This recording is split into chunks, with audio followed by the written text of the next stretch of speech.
If this quiet glimpse of Layla and the Gurban stirs you, please subscribe. Let each careful measure lull you towards sleep. Stay for more whispered histories. If this hush of history soothes you, subscribe gently for more midnight chronicles. Junior operator Mehmet Sami sat inside the Sakechi telegraph room, rubbing lemon balm into his fingers so they would glide across the brass key as rain beaded on the window panes and hissed whenever trams screeched past, while the lamp's thin wick perfumed the air with toasted linen. He penciled every signal into a blotter ruled down to quarter minutes, the graphite squeaking because the desk trembled atop loose floorboards, and his ears followed the staccato rhythm of distant hoofbeats outside, while his whole body leaned toward the sounder's dry clicks. At 14,007, the Gurban's call sign rattled through the line, Mehmet's thumb hovering mid-air, sweaty, tingling, refusing to strike again as he scraped away an incorrect dash, realizing that the Empire's neutrality still depended on a correction narrower than a fingernail. Hot copper smell rose from the relay coil, mingling with the brine carried through an open transom from the Golden Horn, and silence held meanwhile as he whispered the German syllables to himself, tasting unfamiliar vowels that felt like grit between teeth. When he finally transmitted the response promising coal and harbour, the sound seemed louder than cannon because it meant deliberate entanglement. Instead, the fatal mistake first appeared, not as strategy, but as a physical tremor that warped the spool, now revealing its frailty behind glass, though no one beyond that cramped room could sense it. 2 days earlier, War Minister Enver Pasha signed the secret alliance with Germany beneath a green-shaded lamp in Dolmabahce Palace, the bulb buzzing softly as Bosporus Tide tapped the key below. A German-made ruler lay beside the parchment, its centimetre marks shimmering with condensation because servants had just extinguished the stove. Enver compared casualty projections expressed in neatly printed columns, each digit suggesting that Prussian timetables could straighten Ottoman uncertainties. He ignored the smell of tar seeping from sailors' coats in the hallway, a reminder that logistics depended on more than neat handwriting. His fountain pen scratched across clove-oiled parchment, leaving grooves deep enough that later archivists could feel them through gloves. Outside, muezzins layered evening calls over the chug of passing steamers, yet inside the only sound was nib on paper. The treaty bound the Empire to strike Russia once Berlin clashed with St. Petersburg, a clause as cold as the ruler's nickel edge. Enver believed disciplined instruments would compensate for hungry battalions, even though Balkan war ledgers still glowed red with losses. He did not consider that warped telegraph spools and undercalibrated rangefinders might resist this imported precision. Thus the fatal mistake took legal form under lamplight, the scent of cloves mixing with ambition thicker than the Bosporus fog. Harbour Master Selim Galip watched the Gurban and Breslau glide through the Dardanelles on 10 August, their hulls grinding softly against the tide. He recorded that each vessel carried 1,500 tons of Welsh coal, the ledger pages sticking together from humid night air. Sparks from their funnels drifted down onto fishing boats, filling the harbour with a burnt sugar aroma that made onlookers cough. Selim felt the quayside tremble as German commands echoed between minarets, a foreign cadence sliding over Ottoman stone. Officials swore the ships were gifts, yet Selim noted the exact calibre of their 28-centimetre guns in the margin. Russian agents later copied those numbers, proving that the narrative of sovereign choice was already fraying. The townspeople sensed borrowed authority the moment sailors saluted in crisp Prussian style under the haze. Even the coal dust settling on Selim's cuffs carried a different texture, denser, glittering with unseen agreements. He felt history tilting while the sea lapped oily foam against his boots. Mist rises, ink cools, the Bosporus sighs, inviting a hush that tastes of iron and restless gulls. Further south at Çanakkale, engineer Ahmed Rustam recalibrated coastal rangefinders whose lenses had fogged with salt and pollen blown from pine groves. He sanded the glass with powdered pumice, scraping his knuckles until they smelled of blood and limestone.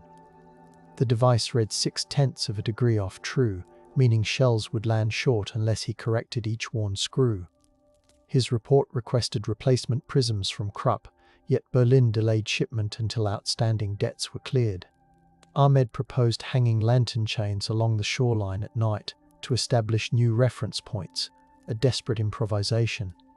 The memo disappeared into ministerial archives because cabinet meetings focused on diplomatic theatre rather than crooked instruments. Seawind rattled the telegraph poles while he packed his tools, aware that the Empire's defences now depended on guesswork. He licked salt from his lips and tasted failure before a single Allied ship appeared. Later, Allied shells exploited the misalignment he had measured so carefully. The fatal mistake therefore pulsed through screws, prisms, and sea mist that made numbers swim before the men sworn to trust them. Along the Anatolian Railway near Eskihir, Armenian inspector Aram Dilsizian lugged a portable scale along gravel that smelled of creosote and wild fennel. He weighed axle loads, translating ochre into kilograms as German howitzers rumbled onto flat cars. The brass weights clacked together like prayer beads, steady despite locomotives shrieking past. Aram noted that warped wooden sleepers would not carry the 8-ton pressure, and he underlined the warning twice. Telegrams begging for reinforcements sped toward Istanbul, yet no reply returned because wires elsewhere were monopolized by diplomatic traffic. Russian intelligence later confirmed those weak stretches and targeted them during the Sarikami campaign. Aram's calm handwriting outlived him, preserved in ledgers smelling of dust and rosewater. Each line pairs precise figures with a private dread that the Empire trusted foreign promises more than its own inspectors. He wondered whether Alliance glamour could mend cracked rails better than seasoned carpenters. The fatal mistake vibrated through those trembling sleepers long before icy Caucasian winds reached the trains.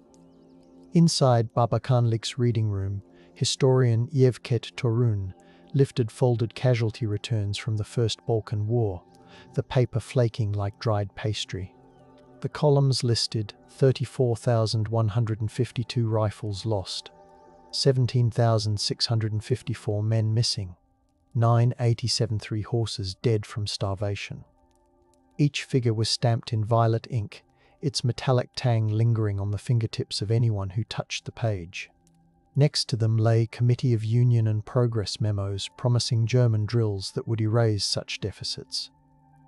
These sheets had been withheld from public discussion simply because shame felt heavier than censorship. When Chevket smoothed them under lamplight, dust glittered like embers rising from a battlefield pyre. He realized the myth of a rejuvenated army existed only because these brittle ledgers stayed folded. The evidence whispered that the fatal mistake began in the willful refusal to let data breathe. Outside, trams clanged along the sublime port, oblivious to the quiet avalanche of numbers inside. The archive smelled of starch and defeat, a sensory counter-argument to every triumphant speech. In Galata's marble headquarters, British clerk Edith Pennington tallied July 1914 customs receipts beneath buzzing arc lamps. Her ledger showed 1,275,000 Ottoman lira earmarked for foreign debt service, leaving 45,000 lira for emergency coal. She dusted chalk residue from exchange boards, the powder coating her cuffs like flour.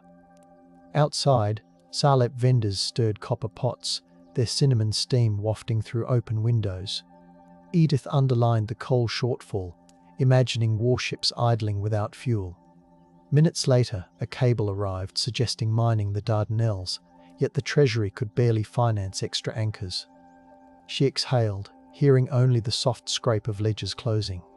Numbers, not myths, forecasted whether neutrality could hold, and the arithmetic already screamed no. Her report travelled to London, but Ottoman ministers never saw the warning. Silence here sprang from bureaucracy, a muffled fatal mistake measured in balance columns.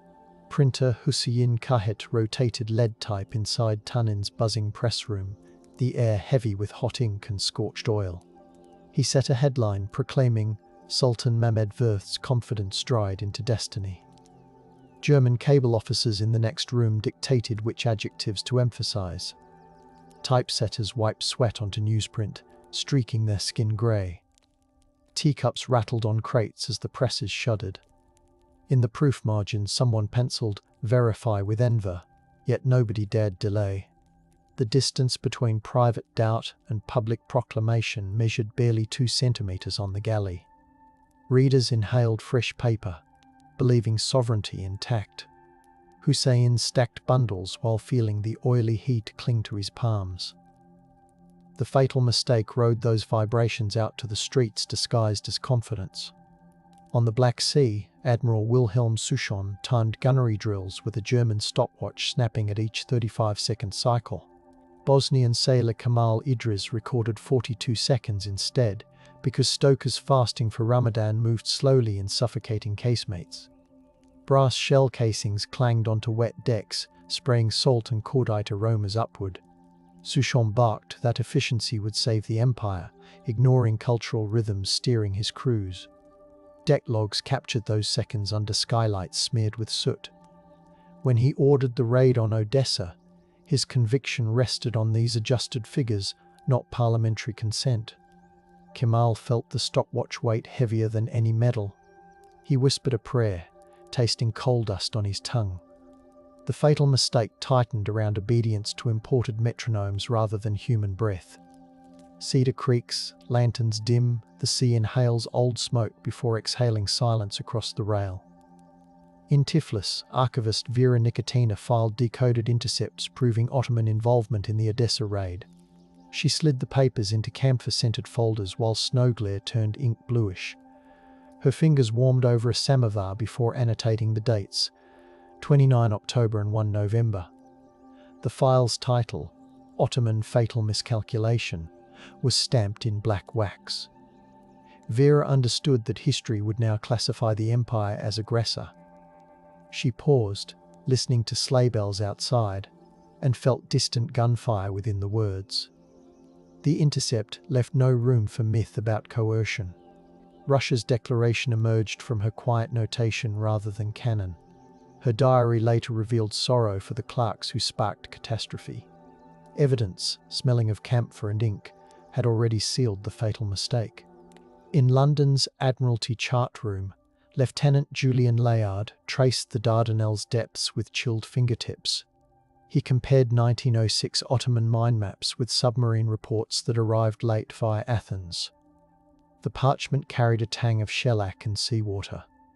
Layard penciled a plan for naval forcing alone, trusting thin defences would buckle. He never tasted Gallipoli's grit or heard pebbles clicking under Ottoman boots. His memorandum, clipped with brass fasteners, triggered the Allied gamble.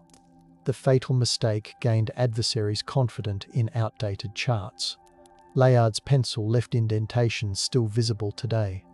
Strategic imagination ignored the living terrain. Cables shiver, graphite dulls, dawn fog slips between compass roses, urging a listening breath tonight. During the March bombardment, spotter Gulsanur Kaya climbed Romelli Masidier's ladder, boots thudding on damp planks. Her field glasses smelled of oil vapour, and gusts blew limestone dust into her mouth. She logged shell splashes every 15 seconds, adjusting for wind. Tears smeared the ink when blasts shook the tower. Because she was a woman in combat, the General Staff buried her notebook. In 1987, the diary resurfaced at an estate sale. Readers finally saw how data and emotion intertwined atop those cliffs. Gulsanur wrote that the fatal mistake forced her to prove modern competence no canon could guarantee. Her handwriting loops like waves, evidence dampened by survival. Suppression here grew from institutional discomfort rather than strategy. Across no man's land, Australian sapper Thomas Weir crept through scrub, with a clinometer clanking against his belt. He smelled eucalyptus oil from a leaf tucked in his pocket. The instrument measured trench angles at 28 degrees, ensuring periscope rifles cleared parapets. His field sketch mapped Ottoman ricochets in careful pencil hatching. Letters home described muezzin calls drifting over gunsmoke like lullabies. Each measurement convinced him defenders fought for pride more than policy. He tasted grit blown against his teeth while tightening the clinometer screw. Thomas wondered whether numbers could capture why an empire risked everything simply to refuse humiliation. The fatal mistake thus appeared to allies as stubborn heroism. His notes still smell faintly of cordite and eucalyptus when archives unbox them. In April 1915, Interior Minister Talat dictated deportation directives to Cipher Officer Hassan Tassin inside a room thick with leather and dust. Ceiling fans rattled, spreading warm air scented like old saddles. Code Circular 86A2 specified rail capacities, caravan staging posts, grain allotments per 100 deportees. Hassan's pencil squeaked, encoding distances between Sivas and the Euphrates crossings. His diary, sealed for decades, confessed fear that fronts would starve without Armenian labourers. Here the fatal mistake mutated into internal purges that drained logistics. Clerks burned drafts to avoid implication, leaving only crisp cipher sheets. The room's stagnant air tasted of copper and dread. Silence stemmed from terror rather than strategy. Numbers that might have saved soldiers instead choreographed suffering. Snow crushed Sarakamine valleys, where medic Zekiye Alte thawed morphine ampoules over a guttering candle. She recorded body temperatures dropping below 34 degrees, the thermometer's mercury freezing mid-column. Blankets reeked of smoke and sweat, and steam stung her eyes. German advisors had demanded a winter offensive despite local scouts' warning of blizzards. Zekiye's logbook was walled up in Erzurum, rediscovered only in 2003. The damp pages fused together, smelling of mouldy sweetness. Her entries proved that weather, not valor, slaughtered 60,000 men. Suppression owed to collapse, not censorship, yet understanding was delayed.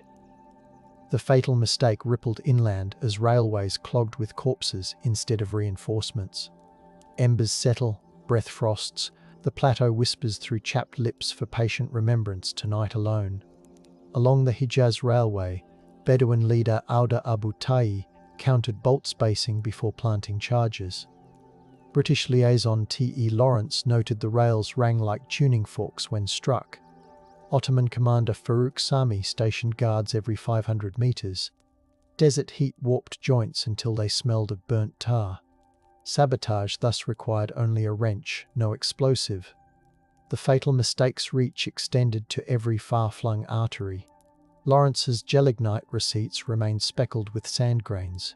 Newspapers in Istanbul barely mentioned the revolt, hoping silence could deny it.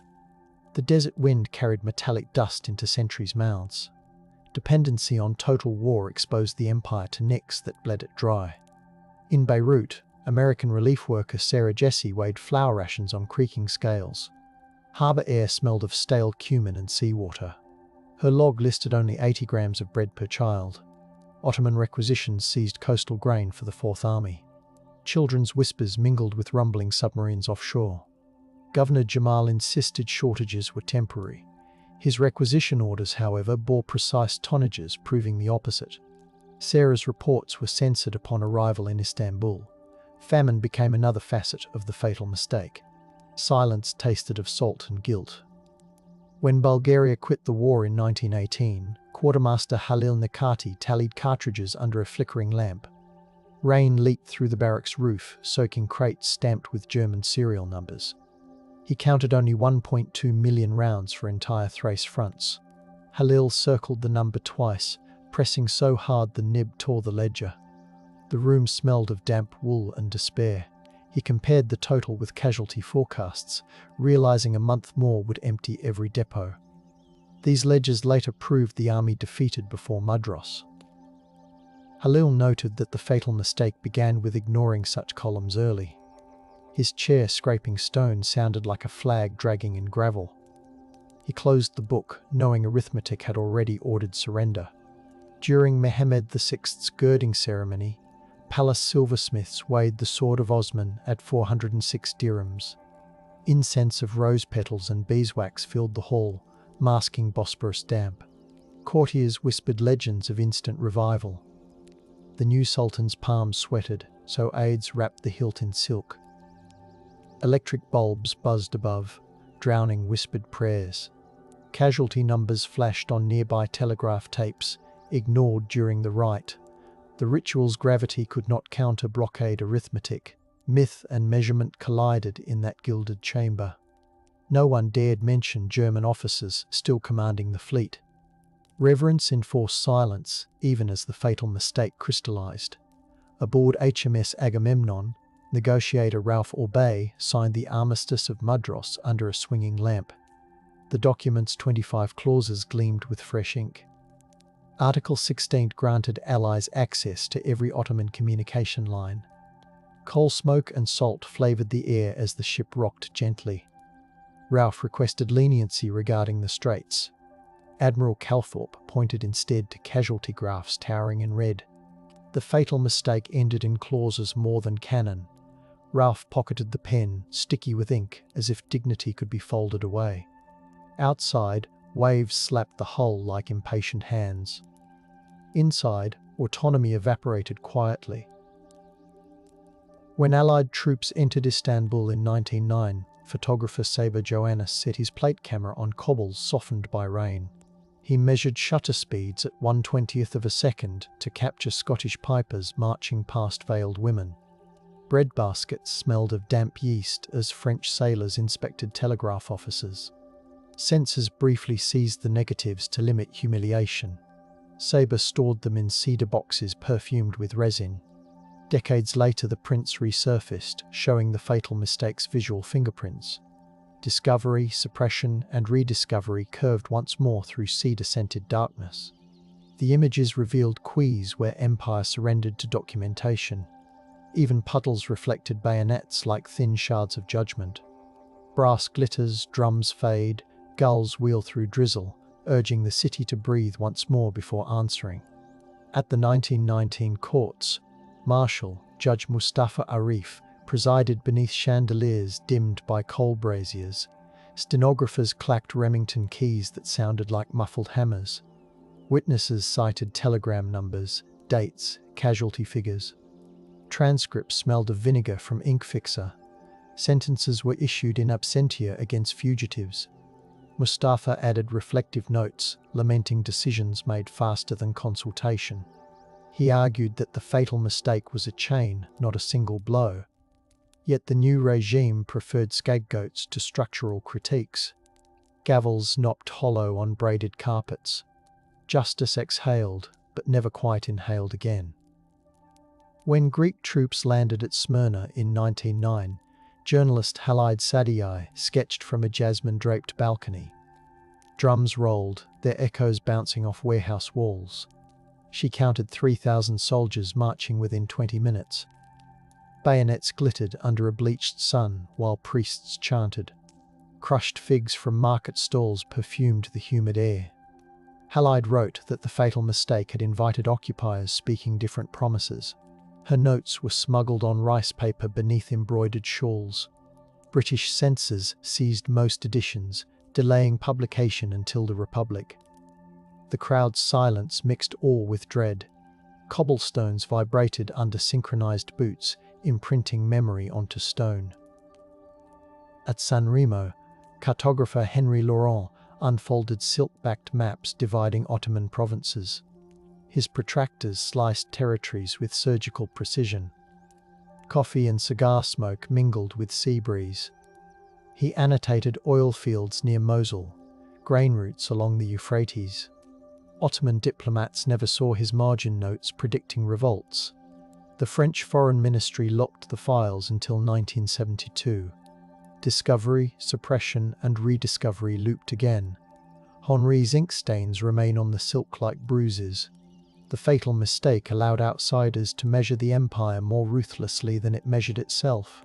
The rustle of maps sounded like distant waves cutting shorelines. In Anatolia, resistance leader Kara Fatma counted cartridges by candlelight inside a barn smelling of hay. She noted which villages contributed mules, blankets, or cornmeal. Her ledger mapped supply pulses through mountain paths. Soot from the chimney flecked the pages like night sky. She framed the fatal mistake as trusting foreign clocks over local rhythms. Operational secrecy enforced whispers instead of proclamations. Each figure carried both logistical weight and reflective warning.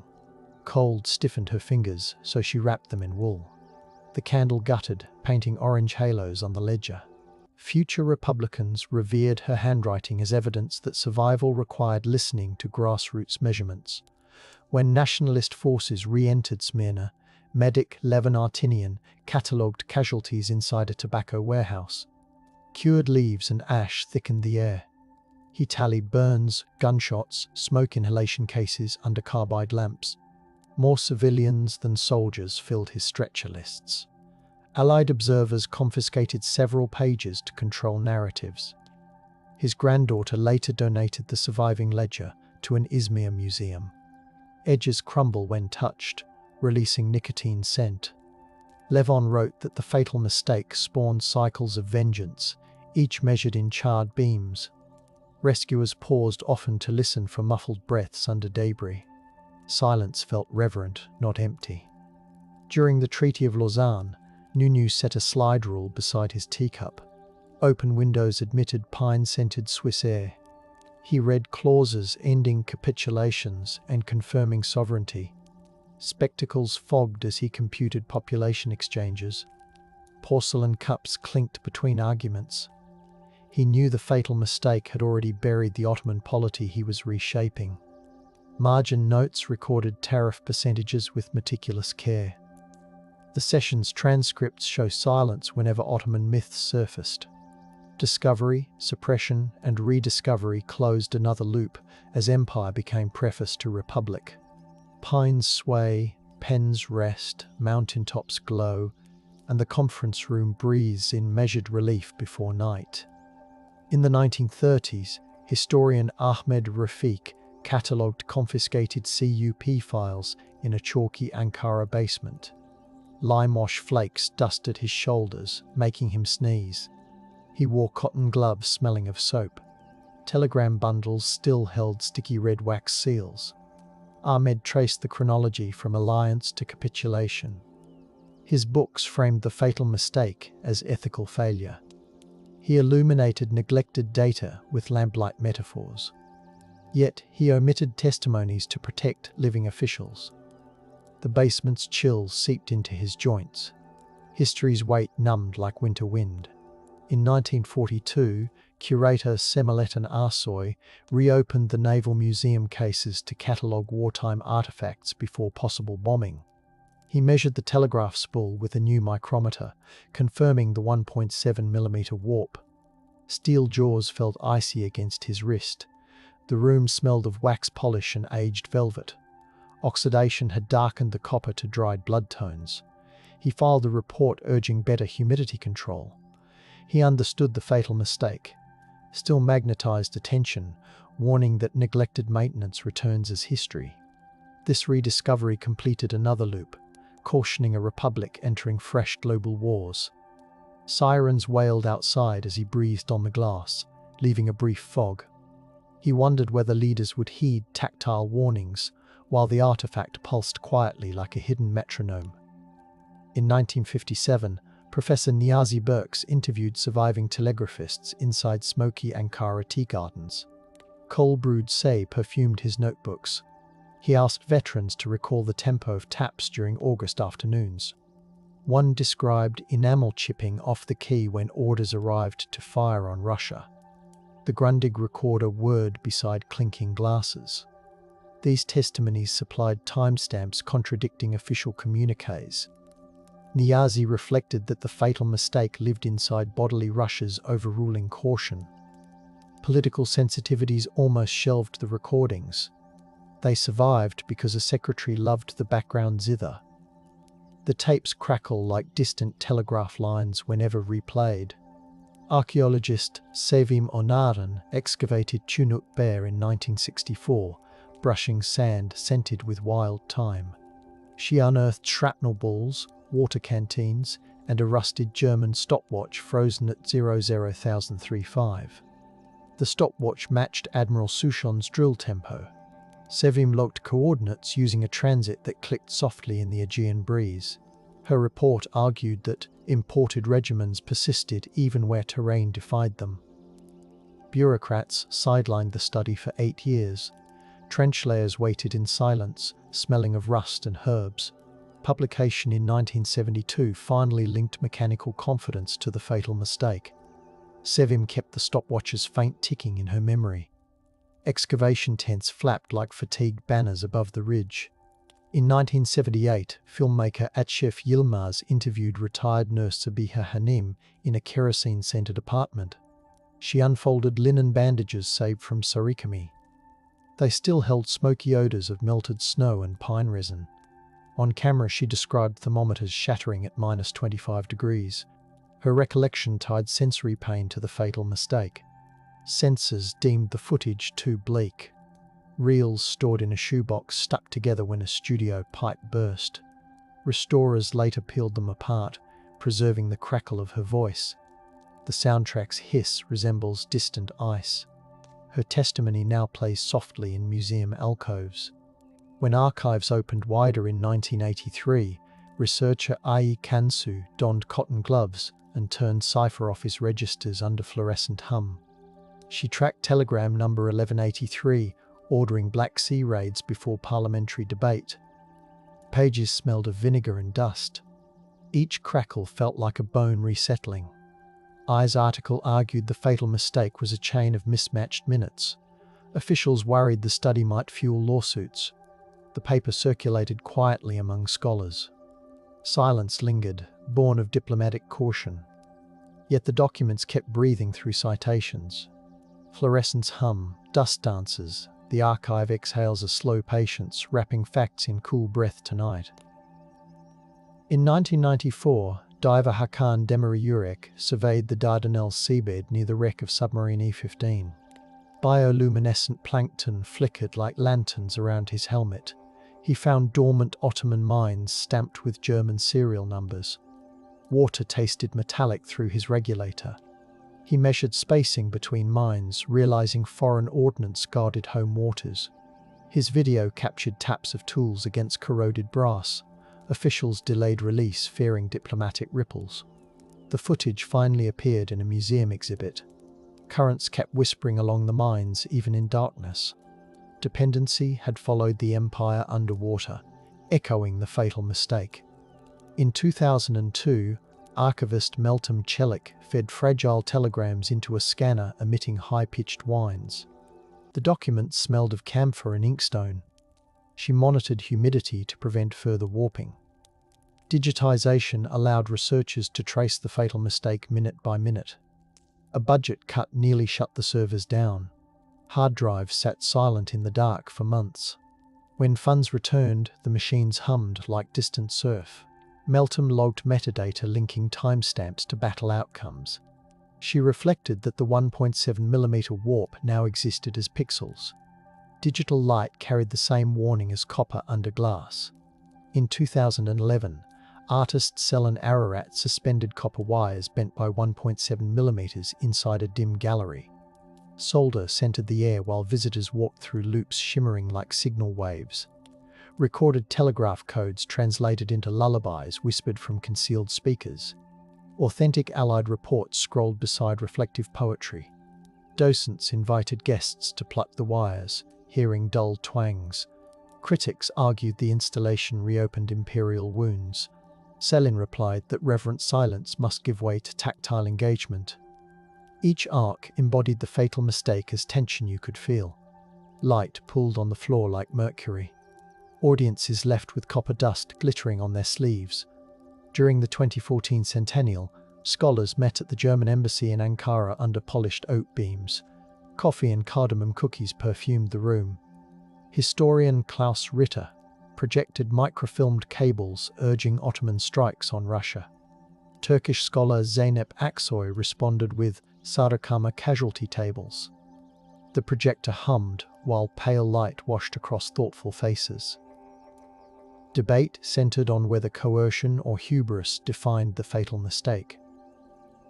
Participants noted misaligned clocks, 14,003 Berlin, 15,035 Istanbul. Soft shoes creaked on parquet as they paced between easels. Shared reckoning replaced earlier mutual flattery. Outside, embassy fountains murmured like distant Morse.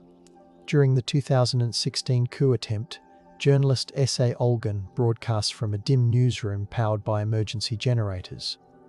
The air smelled of overheated circuitry. She held a replica of the warped spool while whispering about misread loyalties. Monitors beeped softly behind her. Issei described the metallic tang left on her fingertips. She linked past and present fatal mistakes through that tactile bridge. Viewers heard keyboards clicking like subdued telegraphs. Studio lights cast halos on the copper's bruise. She ended without sensationalism, letting silence carry weight. The broadcast reminded millions that minute measurements can topple colossal ambitions. In 2018, mathematician Rana Sagan modeled Ottoman logistics using archival figures. Her lab smelled of whiteboard markers and warm circuits. Software chimed whenever a scenario failed, which was often. Rana mixed equations with essays on ethical prediction, arguing the fatal mistake started when leadership dismissed analysts like her predecessors. She wiped chalk dust from her hands, feeling grit shared with telegraph tables. Funding agencies initially shelved her preprint. Eventually the study emerged, showing shortages within weeks regardless of optimism. She wondered whether modern states truly heed their data. Silence here arose from prideful hesitation. Chalk settles, code hums, midnight fluorescents pulse, and the lab exhales a thin, listening hush tonight. During the 2020 lockdown, curator Deria Aksu checked humidity inside the Naval Museum while ferries honked across an empty Bosporus. Disinfectant and sea salt perfumed the silent hall. She placed digital hygrometers beside the telegraph display. The glass fogged briefly when she breathed on it. Deria whispered the measurements: 50% relative humidity, 20 degrees Celsius. She believed the fatal mistake taught curators to honor tiny thresholds. Outside, gulls replaced traffic noise. The copper seemed to glow under diffuse skylight. She recorded readings in a leather notebook. She imagined the spool inhaling the hush like lungs. In 2021, teacher Murat Sezer streamed lessons from his apartment while rain tapped the window. Projector light washed pale rectangles across his bookshelves. He shared 3D scans of Ottoman documents with students muted on screen. Murat overlaid Morse beeps beneath his narration to keep them grounded in sound. He zoomed in on the 1.7mm warp, tracing it with a cursor. Chat bubbles blossomed silently as students sent reflections. He paired casualty graphs with meditations about responsibility. Fresh coffee scented the room, mixing with ozone from electronics. He insisted that trusting measurements over legend might prevent future fatal mistakes. The lesson ended with a still frame glowing like an ember. Composer Yasemin Ertan transformed telegraph logs into a minimalist score inside an abandoned power station. Rust and damp concrete scented the cavernous hall. She assigned each measured interval a bell tone recorded at midnight. Whispered testimonies floated between notes, creating an ASMR-like hush. Audience members reclined on cushions feeling low-frequency vibrations. Projections of documents drifted across the ceiling. Yasemin described the fatal mistake as a dissonant chord never resolving. The final bell faded into darkness. Silence afterwards felt awed rather than empty. Dust motes spun through stage light like slow snow. During the 2023 centennial, guide Orhan Yalchin led visitors through a fiber optic corridor tracing Ottoman timelines. Cedar and old paper perfumed the passage. He paused before the spool, now paired with casualty graphs and diplomatic cables. Soft heartbeat audio pulsed beneath his voice. Orhan asked guests to imagine the metallic taste of copper on the tongue. Footsteps muffled on felt runners. He linked measurements, rail kilometers, coal tons, frost degrees, to the fatal mistake. No one asked questions. The cadence felt complete yet unresolved. Gulls cried faintly beyond the windows. The story lingered like incense. Engineer Pelinada coated replica artifacts with responsive polymers in a lab smelling of solder and citrus cleanser. Gloves embedded with sensors relayed pressure data to humming servers. She programmed the telegraph spool's 1.7mm dip so users could feel the slump through fingertips. Touchscreens glowed blue as participants traced invisible histories. Pelin argued that memory must remain bodily to prevent new fatal mistakes. Funding proposals cited earlier cycles of suppression. Each test produced a faint buzz like distant Morse. She smiled whenever visitors flinched at the unexpected texture. The lab lights reflected off copper surfaces like small suns. Future historians will literally grasp the warning. Philosopher Elif Sarahan taught a twilight seminar called Metrics of Collapse on a campus lawn glistening with dew. Crickets trilled around the benches. She projected spreadsheets beside poems by Yahya Kemal. Students traced graphs with fingers before journaling reflections. Elif framed the fatal mistake as a refusal to hear instruments already whispering fatigue. They doodled warped spirals in the margins. Notebooks smelled of rain-damp paper. She urged them to balance empirical warning with lyrical empathy. Bells from a distant chapel drifted through trees. Bells distant, pages rustle, campus shadows thicken, and the seminar breathes as night gathers around attentive ears. Each autumn, Bosporus ferry captain Murad Gurksi charts winter timetables with pencil marks that smudge in diesel warmth. A replica spool sits on his dashboard. Foghorns bellow while gulls wheel overhead. Murad matches each horn blast to archival timestamps he memorized. Passengers sip hot salep, their breath clouding windows. He murmurs the Empire's decisive dates under his breath. He believes steering requires listening to hull vibrations as much as radar. He tells trainees that forgetting those vibrations echoes the fatal mistake that once warped the Empire's bearings. Copper's metallic scent mingles with coffee in the cabin. Night lights smear across the current like ink, and the city feels suspended between caution and yearning. Now the warped spool rests beneath amber light, copper scent lingering even through sealed glass. Visitors lean close enough to fob the case, watching their reflections skim across the metal's bruise. All the measurements we traced, coal tonnage, axle loads, thermometer readings, humidity percentages, seem to spiral toward that 1.7mm dip. Legends still whisper of an empire destined to endure, yet the artifact insists destiny can bend like soft wire.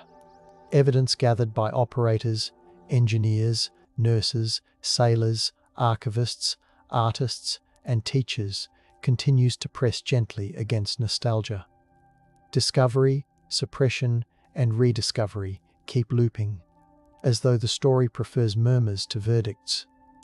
Every sensory fragment, salted wind, oiled leather, time on trench walls, ozone around projectors, threads through the question of why leaders trust myths more than instruments.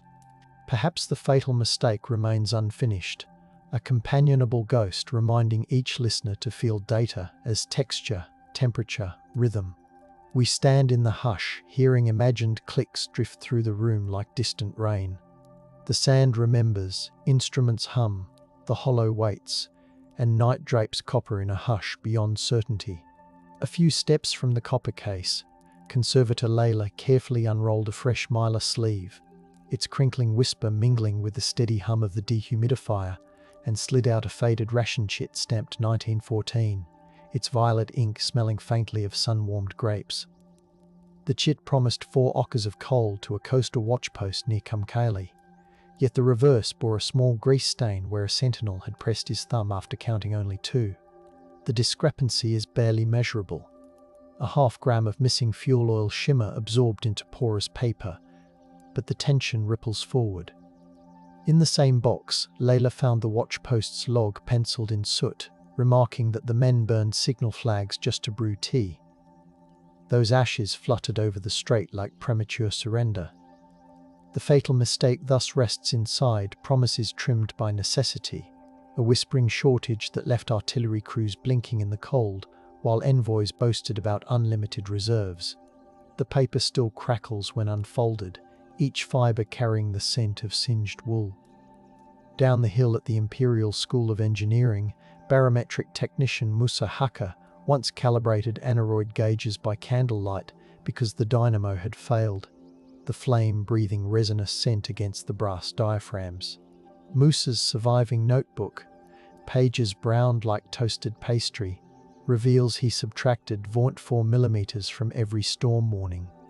Because German manuals insisted on a sea level baseline, never adjusted for Istanbul's humid microclimate. In the autumn of 1914, those slight errors delayed gale alerts to troop transports threading the Bosporus, and 2 barges packed with artillery horses capsized near Kandili. The animals' panicked whinnies echoed through the fog like torn silk, persuading dock workers that something more than weather had shifted. Musa later scratched a remorseful note in the margin, should have trusted the window frost, and the graphite smudge still glints under archival lamps. The fatal mistake here crept in on chilled air, disguised as meticulous conformity. In Damascus, stargazer Selime Ferhan pointed a brass sextant from a rooftop observatory scented with wild jasmine and baking flatbread. She logged lunar distances to refine telegraph synchronization between Aleppo and Medina, her ink shimmering blue-black under kerosene glow. Her tables, stored inside a cedar chest, show widening gaps after August 1914.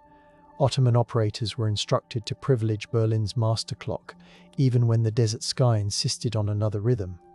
The cumulative drift reached 6 minutes by October, causing relief trains to misalign with water deliveries along the Hijaz Railway. Camel troughs dried before caravans arrived, and the taste of dust thickened on soldiers' tongues. Selime wrote that stars were ignored, as though loyalty could bend constellations. Her quiet protest, scrawled on the back of a lunar diagram, survives because a lizard egg hardened against the page and preserved it. The fatal mistake thus extended across celestial calculations, where obedience eclipsed observation. Archivist Dimitrios Kotsakis, stationed in the Greek-dominated port of Ayvalık, catalogued seized Ottoman dispatches within a warehouse perfumed by olive presses and brine. He wore cotton gloves slick with lamp oil as he unfolded parchment orders detailing emergency levies of sponge divers to lift British mines. Margins carried smudged fingerprints from harbour masters who knew their divers had fled when Greek scouts appeared offshore. Dimitrios added annotations in pencil, describing crates left uncollected and bells rusting on piers. Those pencil strokes, musty with olive dust, reveal that by 1917, the Empire's maritime lifelines were already skeletal, held together by requisitions nobody could fulfill. His ledger ends mid-sentence, interrupted by the morning call to evacuate before Allied troops arrived. Yet that unfinished line impeccably captures the fatal mistake, logistics dreamed on paper but never touched by hands accustomed to salt and rope. Deep inside Konya's Khan, camel-born postal inspector Fatma Diyar unfolded waxed envelopes that resisted opening because desert heat had fused their edges, releasing a tart odor like sun-baked figs. She verified route stamps by brushing talcum over them, the powder rising in soft clouds. Her report from October 1914 lists 27 missing mailbags containing tax receipts earmarked for Anatolian depots. The bags had been diverted by local militias trading grain for rifles, a barter the Central Treasury refused to acknowledge. Fatma stitched her report into the lining of her cloak, leaving it for her sister in Ankara. The thread now frays inside an ethnography exhibit, silently attesting to fiscal arteries collapsing far from the straits. The fatal mistake, therefore, also belongs to these stolen mailbags, to powdery seal impressions ignored by ministers who craved grand alliances more than dusty receipts. In Sivas, meteorologist Levon Marashian, whose beard always carried the scent of pine resin, plotted temperature gradients on a glass pane frosted by his breath. He lacked coloured inks, so he used diluted beet juice, which dried into translucent maroon veins across the contour map. His December 1914 bulletin warned that the Doshu Anadolu Plateau would dip to -30 within days, urging a halt to the planned encirclement of Sarikamoy. The warning travelled by sled to Erzurum, where it met a snowdrift that soaked the paper until the beet pigments bled into a sunset blur. General Hafez Hakizade noted the smudged colours but could not decipher the figures, and the army marched anyway. Levin's original glass pane survives, its etched isolines crisp as icicles. When museum light grazes those grooves, you can almost feel the cold radiate outward. The fatal mistake glistens there, frozen between notation and comprehension. Meanwhile, at the Ottoman Mint across the Golden Horn, Assayer Rush tu Tevfik heated gold sovereigns under a spirit lamp scented with citrus peel to test for adulteration. War loans demanded precise alloys, yet the German advisors insisted on accelerating the assay process to triple daily output. Richu's solution, chipped at the rim from haste, made the scale pans quiver. He began approving coins that rang dull when struck. Within weeks, merchants refused the brittle lira, and the bazaar filled with a metallic smell of mistrust. The mint ledger records each rejected coin with a tiny dot of vermilion lacquer, now faded to dusty rose. Those dots cluster around dates when political speeches promised unwavering stability. Commerce had already listened and objected. The fatal mistake diffused through coinage, clinking softly from purse to counter as credibility thinned. On the fringes of the Sinai frontier, cartographer Miriam al-Husseini sketched dune lines by moonlight, using a camel vertebra as a straight edge because her metal ruler seared skin during the day. Her maps depict wells with circles of cobalt pigment, yet after the German-Turkish expedition rerouted water to railheads, several wells dried to sour puddles. She added faint grey crosshatches over them, a cartographic sigh. The expedition commanders refused to update their master charts, believing the British would be deterred by outdated obstacles. Miriam's scroll, brittle and smelling of myrrh, shows the real terrain surrendering even as strategy clung to illusion. When the document resurfaced in 1999, restorers discovered grains of sand embedded in the pigment, minute glittering testimonies to a landscape misheard. The fatal mistake wandered through those dunes, slipping between arrogance and thirst. Inside Edirne's military hospital, pharmacist Nasiye Fevzi distilled disinfectant from lavender harvested on campus lawns, the scent hovering sweet and medicinal. She logged bottle counts with a chronograph borrowed from an artillery officer, each tick echoing across tiled corridors. Supply trains seldom arrived, so she diluted ethanol to stretch the stock. Her log from January 1915 notes that a shipment meant for Gallipoli was instead diverted to a private warehouse in Thessaloniki as collateral for munitions. Nasiye underlined the diversion 3 times, the ink pooling where her hand trembled from working double shifts. Those underlined grooves gouged the page even now, conveying strain more eloquently than any speech. Infection rates spiked, and the hospital's copper basins filled with cloth steeped in lavender water too weak to sterilize. The fatal mistake seeped through these wards as microbes and misallocation, softly humming with the ticking chronograph.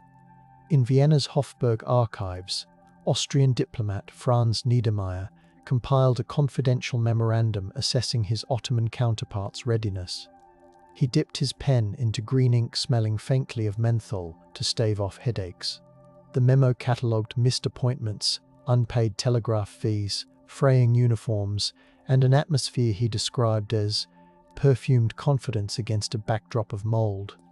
He appended attachments, photographs of cracked barracks floors, audio cylinders capturing officers assuring him that the Prophet will shield the coal, and invoices for champagne served during strategy luncheons.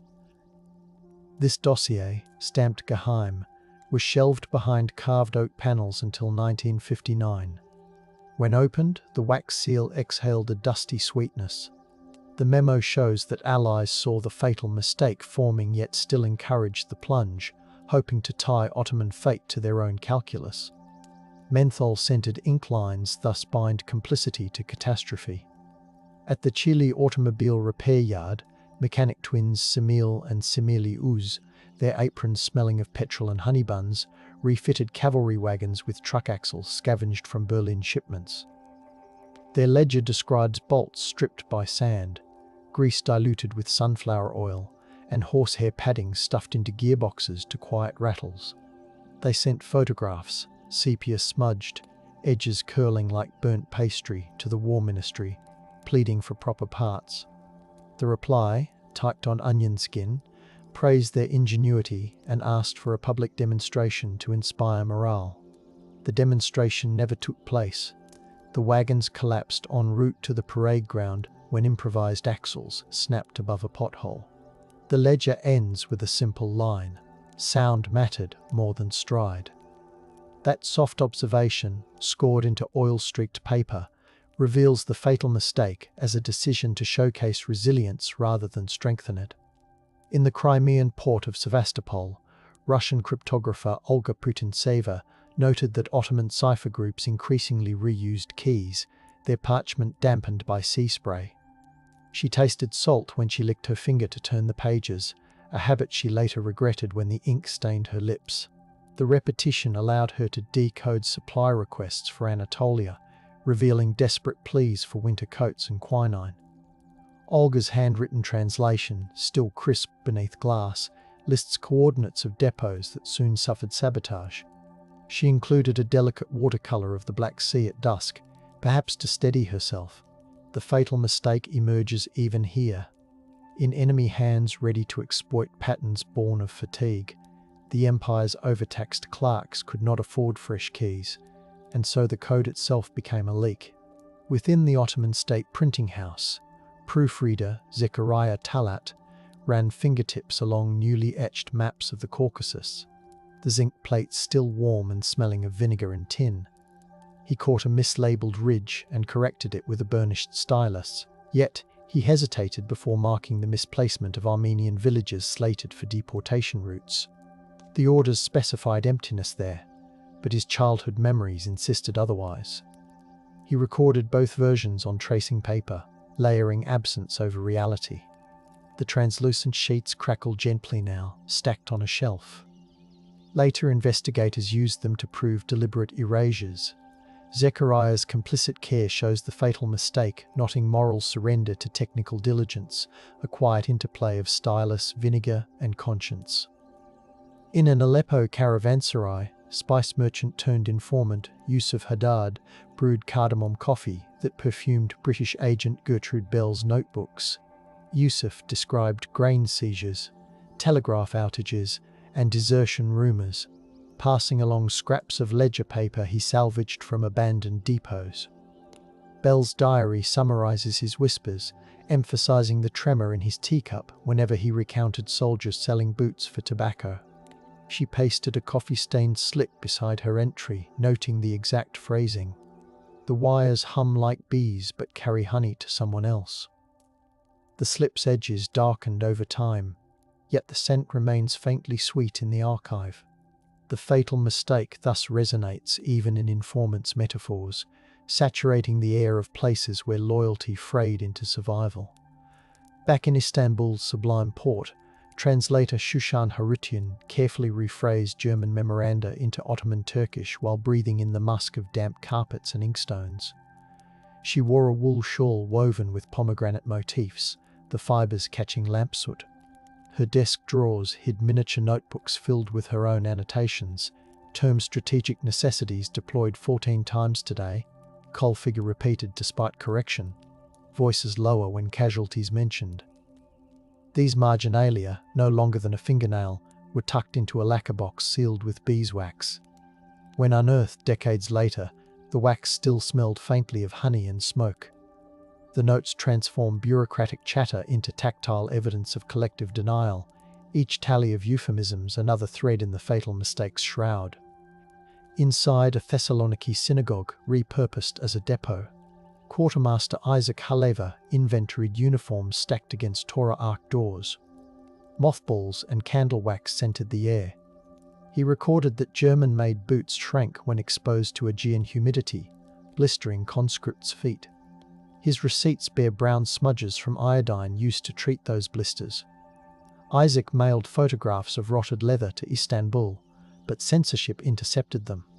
The negatives remained rolled inside a tallet bag until the 1970s, when descendants donated them to a museum. The images show boots peeling like wet bark, arrayed beneath coffins awaiting transport.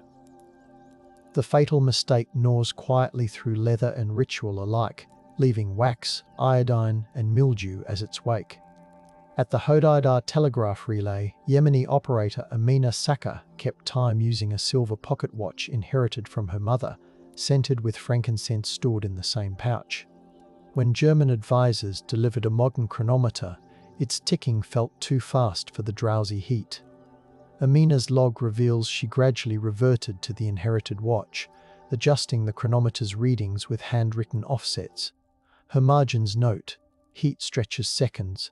Berlin does not sweat here." Yet command insisted on standardized times, so eventually her corrections were deemed insubordination. She was reassigned to inventorying batteries, a quieter exile. The logbook, edges singed from nearby kerosene lamps, attests to an empire unwilling to reconcile human perception with imported precision. The fatal mistake breathes in that refusal to let watchers smell of frankincense once more. In the mountain fortress of Van, Armenian stonemason Arshak Kevork carved embrasures so cannons could rotate more freely. Freshly chiseled tuff emitted a chalky scent, mingling with pine smoke from campfires below. Arshak etched secret marks along the base stones, indicating weak mortar he lacked lime to replace. The marks resemble stylized fish, simple and almost playful, yet they signal danger. When shells struck months later, walls cracked exactly where he had cautioned. Archaeologists identified the fish symbols in 2020, confirming resource shortages under siege. The fatal mistake thus leaves its fossil within stone, lines drawn by hands denied proper mortar. Each fish a muted complaint preserved in the wind-sanded wall. In Mecca, Sharifian courier Saad al-Turki copied intercepted orders onto palm leaf paper that smelled of dates and dust. He rolled the strips inside hollow prayer beads, which he delivered to Ottoman deserters joining the Arab revolt. The messages detailed faltering pay, shortages of horse feed, and divergent aims between Istanbul and local commanders. When Ottoman patrols captured some deserters, they found the hollow beads but never decoded the miniature script, mistaking it for decorative calligraphy. The beads, now in a museum case smelling faintly of cedar polish, prove that intelligence seeped through devotional objects while central authorities insisted on uniform loyalty. The fatal mistake is etched even in these palm fibers, fragile yet stubborn. On the Romanian front, sanitary inspector Peride Hanum dipped litmus strips into field wells, the paper turning lavender in water laced with river silt. She recorded bacterial counts beside notes about soldiers drinking brine to numb hunger. Her log, bound in blue buckram, documents boiling times, soap rations, and the salty smell of sweat-soaked uniforms steaming near campfires.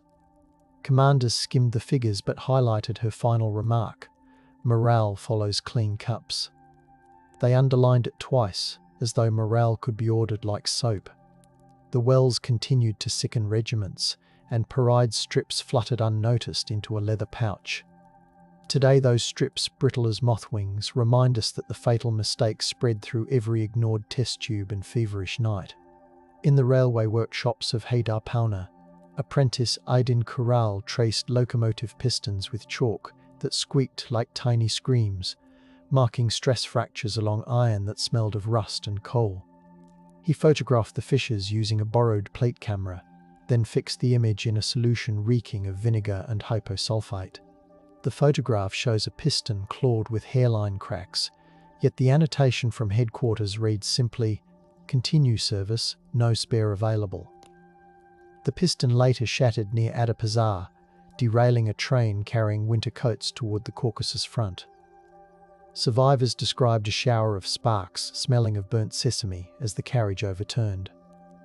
Aydin's photograph, corners curled, stares silently from the workshop wall. The fatal mistake can be touched here, a fracture line chalked and ignored. In Paris, Exiled Ottoman feminist Nezihe Muhyiddin composed essays on onion skin paper, thin enough to show the veins in her wrist when held to light. The pages smelled of lilac ink.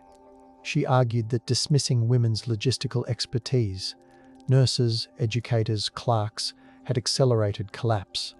She cited letters from schoolmistresses who rationed lamp oil to keep classes open, only to see their budgets reassigned to ceremonial uniforms. French publishers declined to print her essays until 1925, but manuscripts circulated hand to hand, rustling softly in salons scented with Gauloise smoke.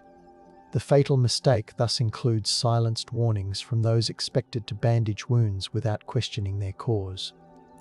During the armistice occupation, Italian naval officer Carlo Maffei toured Ottoman depots, his leather gloves smelling of tar and cologne. He noted in his diary that the lathes were coated in fine coal dust untouched for months, and that the presses still held unfinished shells stamped with half-formed crescents. Carlo pocketed a brass shavings handful, writing that it felt warm, as if the machine still believed in orders. Those shavings, stored in a glass vial, glimmer under museum lights. They speak of inertia halted mid-spin, the fatal mistake lingering like static in idle machinery. Even the silence after surrender has texture, oily, metallic, patient. Meanwhile, in the Anatolian hinterland, Pastor Jacques Demir recorded sermons delivered in barns smelling of straw and kerosene. His leather-bound journal intertwined scripture with inventory, jars of quince jam traded for rifle parts, bolts of linen exchanged for cartridges. He chronicled how villagers debated whether the fatal mistake was spiritual pride or material neglect. Under one winter entry, he glued a feather from a migrating crane, brittle now, symbolizing a wish to carry burdens elsewhere. British patrols seized parts of the journal, yet the section about crane feathers survived because it stuck to the cover and resisted prying fingers. The fatal mistake hovers in these barns, in prayers muttered over ration tallies. At the League of Nations in Geneva, translator Fatih Rami ensured Ottoman debt negotiations were rendered into French without losing nuance. He filed each session's transcript in folders scented with Swiss pine, labelling them with fountain pen strokes that loop gracefully. He inserted footnotes referencing Ottoman parliamentary debates long suppressed, thereby slipping rediscovery into diplomatic files. When the minutes were declassified in 1988, scholars found his annotations carrying the faint aroma of pine and ink. They show how the fatal mistake kept echoing through financial restructuring, debts settled in whispers rather than drums. Fatih's elegant loops remind readers that even in exile, bureaucrats tried to balance ledgers of memory. Back in Istanbul, 1932, radio technician Suat Uzbey calibrated transmitters on the third floor of the new broadcasting house, the room smelling of hot tubes and beeswax polish.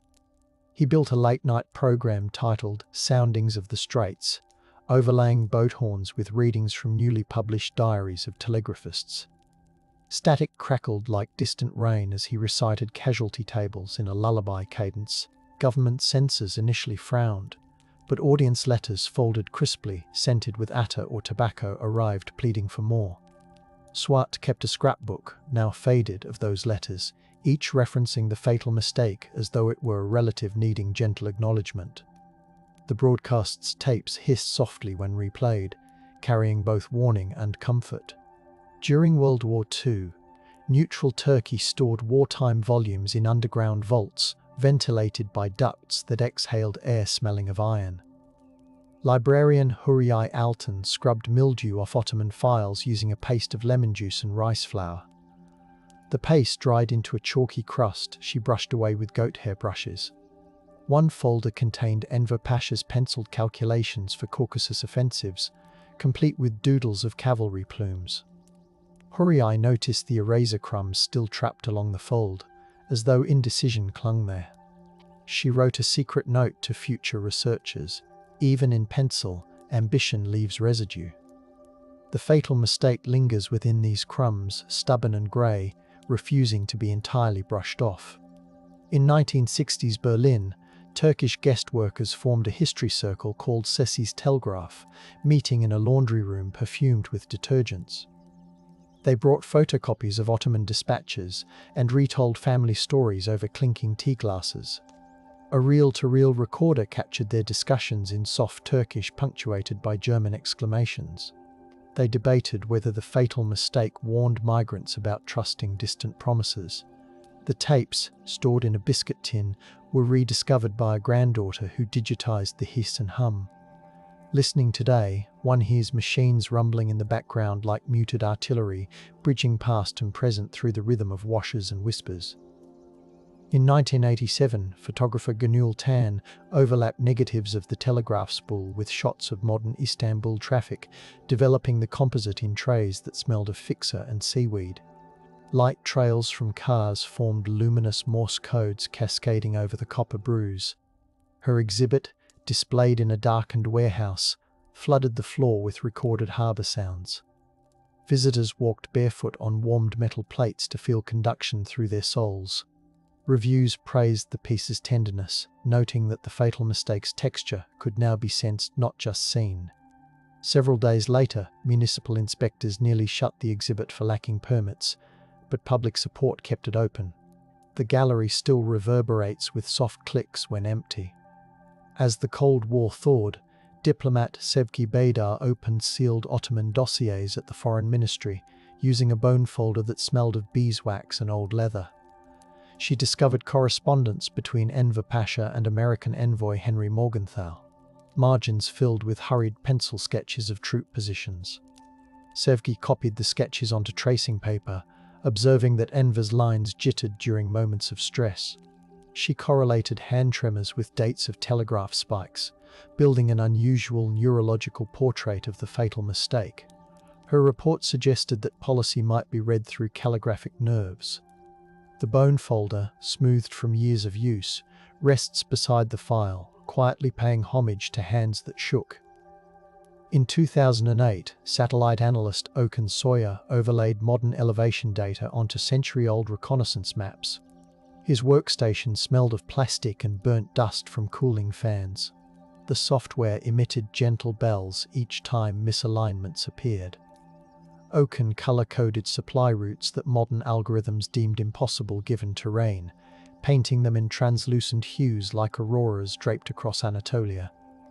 He realized that commanders had drawn arrows unconstrained by ridges and ravines. He published a digital atlas showing the fatal mistake as a geography of wishful thinking, every unfeasible gradient glowing softly on screen. Users reported feeling seasick watching the animation. The land itself seemed to mourn the forces forced upon it. During 2015 commemorations at Chunuk Bair, Maori percussionists shared the stage with Turkish knee players, their instruments releasing scents of polished wood and flax oil. Historian Piri Teirangi read from Ottoman diaries translated into Tereo Maori, blending syllables like woven mats. Audiences sat on cushions brushed with eucalyptus mist, inhaling a hybrid memory. The dual narratives emphasized that the fatal mistake rippled outward, binding communities through shared loss and respect. Later, droplets from a passing shower dotting the stage resembled Morse dots, tiny wet testimonies clinging to drumheads. The collaboration recorded new memories that hum like low tide. In a Gorim cave hotel converted into a conference space, geologists and historians convened to analyze lead isotopes in Ottoman bullets. The room smelled of damp stone and breakfast simmet. Microdrills whined softly as they sampled projectiles excavated from Gallipoli trenches. Results showed alloy ratios consistent with emergency smelting of church bells and household goods. Historians matched these findings with requisition orders scribbled in frantic script. The fatal mistake thus protrudes even from metallurgical signatures, audible in microdrill vibrations, and the faint ring once sounded by bells that now rest silent, recast into desperate munitions. In 2022, poet Rana Diran hosted a midnight poetry vigil at Haydarpasa station, candles perfuming the platform with beeswax and clove. Participants whispered verses derived from archival footnotes, transforming casualty tallies into rhythmic laments. A projection mapped the 1.7mm warp onto the station's vaulted ceiling, the curve expanding until it resembled a crescent moon. Train wheels clacked distantly, echoing heartbeats. Attendees traced the projection with fingertips against cool marble, feeling history's curvature under their skin. Rana's program booklet, printed on translucent rice paper, warned that the fatal mistake persists whenever numbers lose their humanity. Wind lifted the pages in gentle waves, making the text flutter like breath. Finally, in the present hush of the Naval Museum's sub-basement, a small device rests beside the copper spool, a haptic pad programmed to replay archival pressure data whenever fingertips hover above its surface. When activated, the pad warms slightly, releasing a faint aroma of solder and lemon oil. Users feel a subtle dip, precisely 1.7mm, accompanied by a whispered overlay of telegraph clicks, heartbeat samples, and ocean swells. The program cycles through sensory fragments gathered from all the documents, instruments, and testimonies we have traced. Lavender wards, frankincense watches, beet-stained weather charts, olive-dusted ledgers, jasmine observatories, petrol-soaked repair yards. Each vibration insists that the fatal mistake is not a single thunderclap, but a collage of overlooked textures. As palms hover above the pad, the museum lights dim, and the compressor's sigh blends with imagined surf. The copper spool, the ration chit, the mylar sleeve, the haptic pad all listen together, inviting us to breathe slowly, to honour data as sensation, and to let the night cradle history